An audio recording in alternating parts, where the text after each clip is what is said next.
Kampung Pasir Pogor merupakan salah satu kampung yang berdiri di kaki Gunung Salak. Secara administrasi, Kampung Pasir Pogor berada di bawah Desa Cipelang, Kecamatan Cijeruk, Kabupaten Bogor. Di sisi lain, Kampung Pasir Pogor adalah saksi sejarah dari tewasnya 45 orang saat kecelakaan Sukhoi Superjet 100 di Gunung Salak pada 12 Mei 2012 lalu. Hingga saat ini Kampung Pasir Pogor dijuluki sebagai Kampung Sukhoi.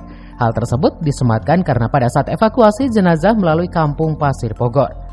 Julukan tersebut menurut warga setempat tersemat akibat ulah warganya sendiri yang ingin kampungnya memiliki julukan. Meskipun terlihat agak seram karena mengingat kejadian tersebut merupakan tragedi internasional yang melibatkan langsung Perdana Menteri Rusia pada saat itu Dmitry Medvedev datang ke lokasi. Hal itu tidak menjadikan masyarakat Kampung Sukhoi memiliki pantangan atau hal-hal supranatural lainnya. Secara rentetan sejarah memang tidak ada bukti fisik mengenai Kampung Pasir Pogor disebut sebagai Kampung Sukhoi, baik peninggalan sejarah ataupun monumen lainnya. Hanya saja ingatan sejarah warga tentang evakuasi tersebut masih terawat secara rapi.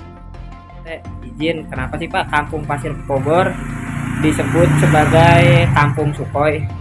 Awal mulanya itu cuma ada kejadian jatuhnya pesawat dari Gunung Salak.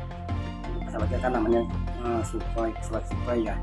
Kebetulan aplikasi jenazahnya dibawa ke lapangan.